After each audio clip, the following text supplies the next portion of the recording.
My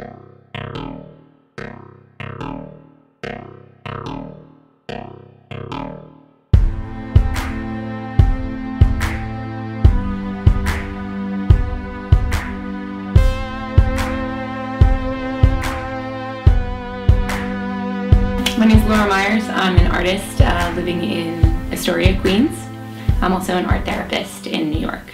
The person that I am is because of the experiences I had in childhood and experiences with my family, so I think that pieces of that are going to come out in anything that I say now, but I think that my art is probably more a reflection of what's happening presently, but it's always influenced by my childhood and all those experiences. I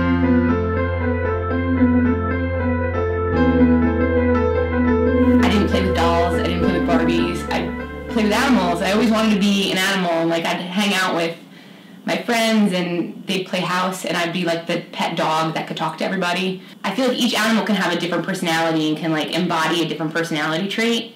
And when you look at a person's face, it's such a personal exchange. So like, you're going to look at that person and try to figure out who that person is and what they're about. And I think with an animal's face, you end up projecting yourself into it because it's not a person's face you're looking into. Like, this animal could be you know? When I look at a fox, like, what do I see? And those are going to be characteristics that maybe I feel I have or that I'm striving for. You know, I think we automatically assign specific traits to specific types of people. And when you look at a face, you can't help but think, you know, I bet this person is this type of person, and I bet that they've had this kind of life, and I bet that this is the job that they have. And when you look at an animal, it's more like a blank slate, so it's like more opportunity for you to explore what you want it to be.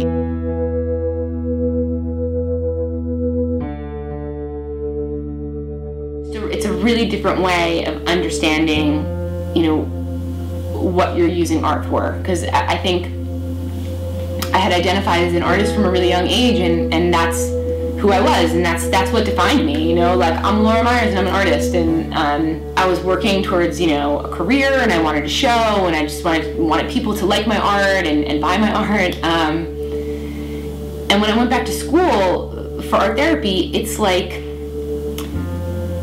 it broke down like what art is, you know? It's not just a career.